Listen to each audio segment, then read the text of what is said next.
नमस्कार दोस्तों, मैं जीतन द्विवेदी। आप सभी का स्टडी विद जीतन चैनल पर स्वागत है। आज हम परिवाजक वंश को देखेंगे, है ना। और इसके साथ उच्चकल वंश को देखेंगे, पांड्य वंश को देखेंगे। कल हमने ओलिकर वंश को देखा। ये वो वंश है जो मध्य प्रदेश में छोटे छोटे क्षेत्रों में इनका उदय देखने को मिला है। तो आज हम परिवाजक वंश को पहले मैप में समझेंगे, कहाँ उसकी लोकेशन है, और वही सारी चीज़ें देखेंगे। इसकी राजधानी कौन है, संस्थापक कौन है, ये सारी चीज़ें।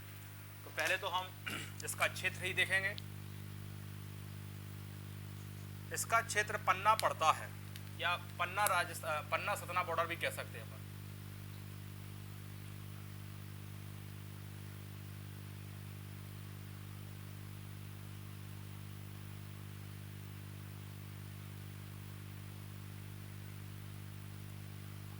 कल आपने ओलिकर वंश को देखा और ये जाना कि एमपी में किस तरीके से इन वंशों से प्रश्न आ सकते हैं, है ना। तो यहाँ इनका जो क्षेत्र देखा जाए तो यहाँ पढ़ना है। इनका क्षेत्र पन्ना है, और जहाँ ये राजधानी बनेगी इनकी जो रियासत है वो नागौद है, ठीक है ना। कई जगह आपको पन्ना सतना का बॉर्डर भी देखने को मिलेगा, ठीक है। अब जो परिवाजक होता है इसका एक अर्थ है, वो लिख लें आप।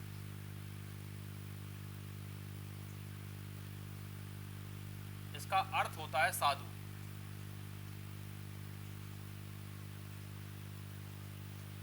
ठीक। अब इसमें राजधानी देखें हम, भाई हमें वो इसमें कंटेंट देखना है जो एग्जाम के दृष्टिकोण से इंपॉर्टेंट है। ये वंश कहाँ है, एमपी के किस रीजन में है, तो इस तरीके से आपसे प्रश्न बनते हैं। राजधानी तो नागौद अभी बता ही दी हमने।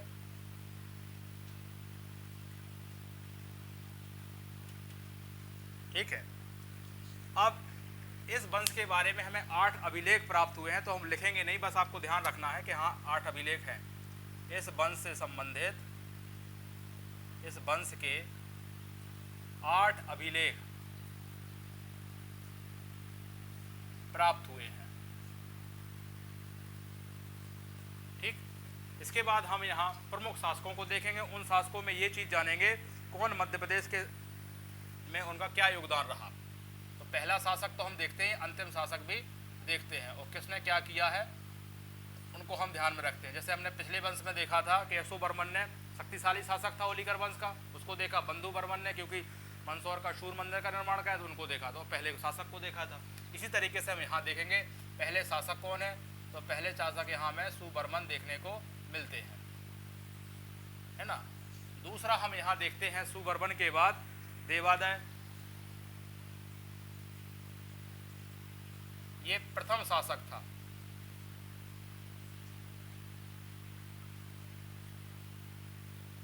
अच्छा, एक चीज और यहाँ लिखा है, उसके बाद उत्पत्ति कहाँ से हुई इनकी, मतलब ये लोग कहाँ से यहाँ आए, तो ये भी गुप्तों के सामंत रहे हैं। लिख लें पहले ये पॉइंट, गुप्तों के सामंत रहे ये।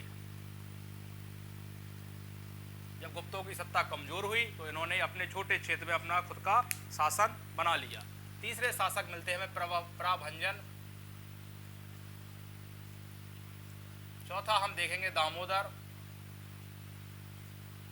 पांचवा हम देखेंगे हस्तिन। तो हस्तिन के बारे में लिखेंगे पॉइंट कि इनका एक ताम्रपत्र हमें बैतूल से प्राप्त हो रहा है। इसका मतलब इनका जो क्षेत्र या इनका जो कुछ ना कुछ इनके एविडेंस हमें बैतूल से मिलते हैं। तो इनके बारे में एक तथ्य लिखेंगे,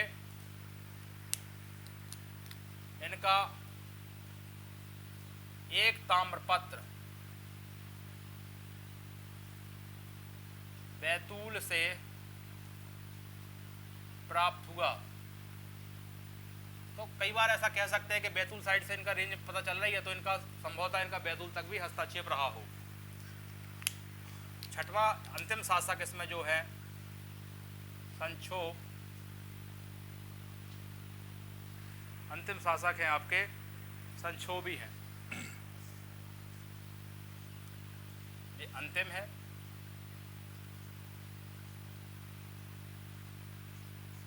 और इनके संदर्भ में इनका भी एक ताम्रपत्र कह सकते हैं हमें डाभाल मिला है, यानी जबलपुर में इनका ताम्रपत्र।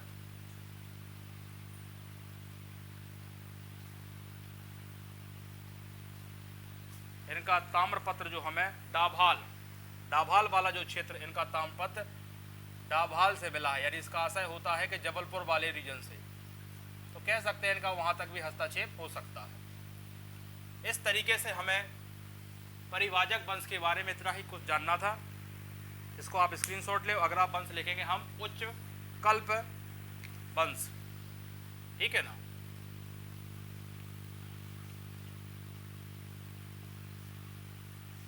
छोटे छोटे वंश है। प्रीलिम्स में इस तरीके से प्रश्न आते हैं कि परिवाजक वंश का क्षेत्र क्या है, तो आप क्षेत्र बता दें, इनके संस्थापक बता दें बस, या ये वंश मध्य प्रदेश से संबंधित है कि नहीं, इस तरीके से प्रश्न देखने को मिलते हैं।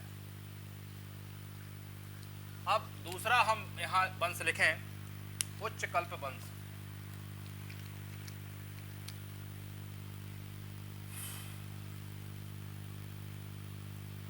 उच्च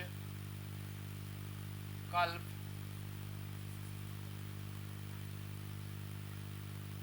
वंश, इसको भी वैसे ही देखेंगे हम, क्षेत्र देखेंगे, उत्पत्ति देखेंगे, इन सारी चीज़ों को यहाँ समझेंगे।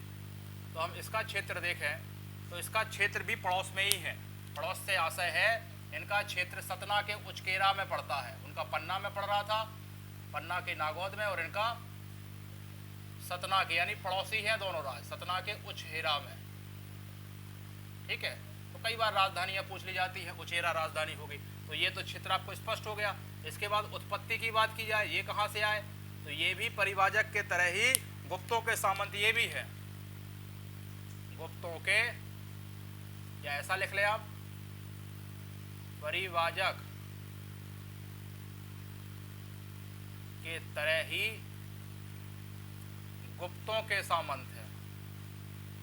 मतलब दोनों ही वंश हमें क्या देखने को समझ में आ रहा है, गुप्तों के सामंत थे, ठीक। इसके बाद और एक फैक्ट और लिखो के लिखना चाहो तो परिवाजक के पड़ोसी है, मतलब इनके पड़ोस में, परिवाजक वंश के पड़ोस में है या पड़ोसी राज्य है,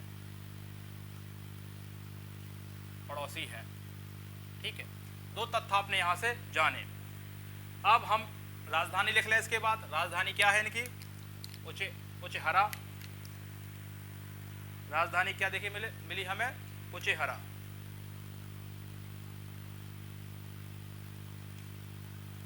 जिला लगता है सतना।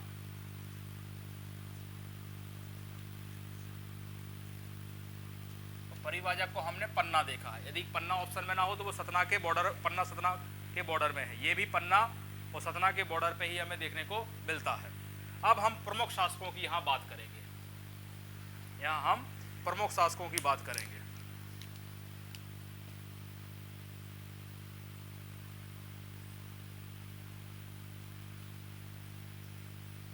पहला शासक है ओगदेव। दूसरा शासक हमें मिलता है कुमारदेव।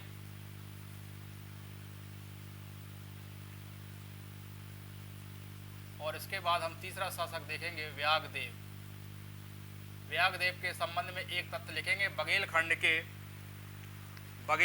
के या इनका उल्लेख बघेलखंड की नचना और गंज अभिलेख से प्राप्त होता है। इनका उल्लेख बघेलखंड के नचना ओबलेख गंज अभिलेख से प्राप्त होता है, ठीक है। व्यागदेव के बाद हम बढ़ेंगे तो अगला लिखेंगे शासक जो आते हैं जयनाथ।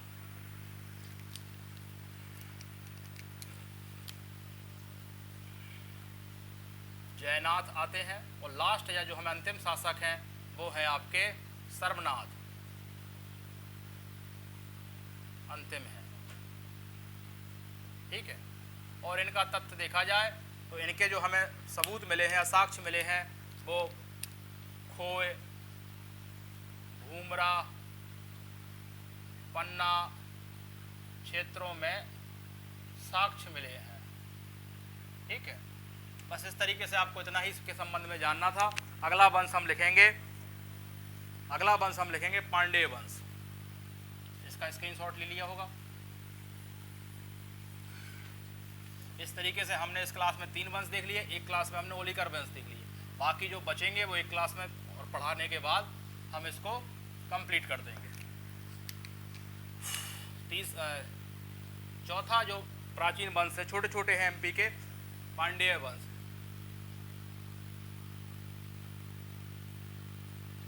पहले तो क्षेत्र की बात करी जाएगी। क्षेत्र इनका पड़ता है आपका अनूपपुर वाला, अनूपपुर शहडोल रीजन में है ये, यानी इस रीजन में हम इनको कह सकते हैं अनूपपुर। ठीक है, ये क्षेत्र के रूप में इनको देखा आपने। या इस वंश का विस्तार मध्य प्रदेश के अनूपपुर शहडोल में हुआ है। इस वंश का विस्तार मध्य प्रदेश के अनूपपुर और शहडोल तक हुआ है। ठीक है, बस इतना इनके बारे में जाना, यानी मध्य प्रदेश के पूर्वी हिस्सों में आपको देखने को मिलता है। अब प्रमुख शासक यहां भी देखेंगे हम। प्रमुख शासक,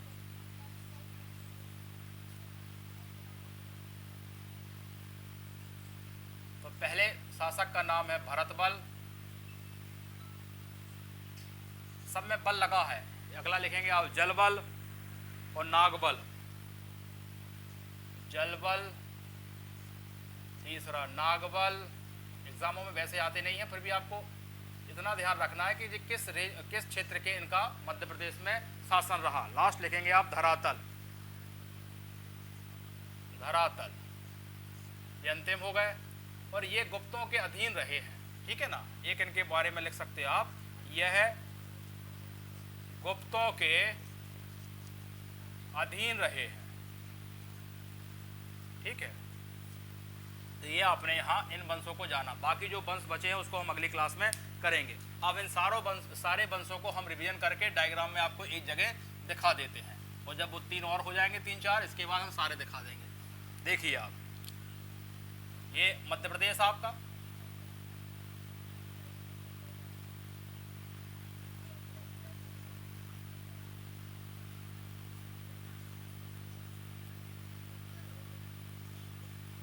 ये देखें आप। देखिए यहाँ हमने शुरुआत में क्या पढ़ाया था आपको, ये इतना रेंज में नीमच वंश, और में कौन सा आपको वंश देखने को पढ़ाया था? हमने आपको यहाँ ओलिकर वंश बताया था। ओलिकर वंश बताया था। ठीक है, इसके बाद अभी हमने जो क्लास चालू की, तो यहाँ पन्ना में हमने कौन सा वंश बताया आपको? हमने यहाँ आपको परिवाजक वंश बताया।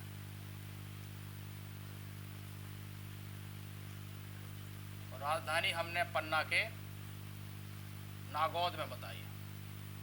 इसके बाद यही इसके पड़ोस में ही हमें क्या देखने को मिला? हमें मिला उच्चकल वंश देखने को।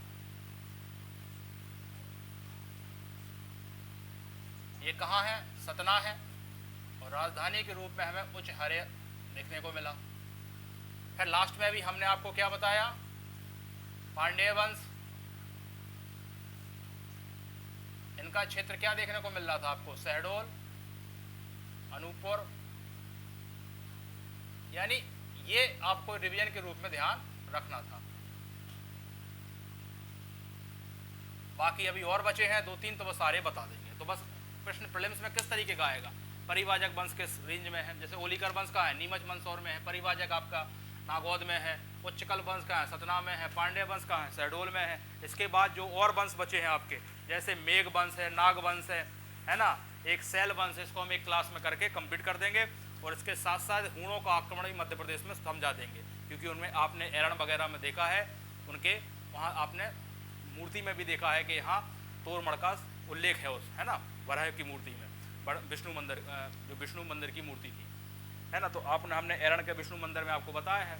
तो वो सारी चीज़ें हम यानी एक स्पेशल क्लास लेके, छोटा सा टॉपिक लेके हूणों का मध्य प्रदेश के संदर्भ में आपको दिखा देंगे कि मध्य प्रदेश में हूणों का कहाँ कहाँ हस्तक्षेप। अभी आपने देखा कि मीहर कुल ने मालवा क्षेत्र पर दबाव बनाया, मतलब अधिकार किया, है ना, जबकि आपके ओलिकर वंश के शासक यशोवर्मन ने पराजित किया। इसके बाद गुप्त वंश के नरसिंह बालादित्य को भी पराजित करना पड़ा, खदेड़ का भगाना पड़ा। तो एमपी में उनका है कि नहीं है, तो उनको भी हम एक क्लास में आपको देखेंगे। एक क्लास में हम 3 वंश जो बचे हैं उनको कराएंगे, और इसके बाद हूणों का आक्रमण मध्य प्रदेश से बताएंगे। आज के लिए धन्यवाद।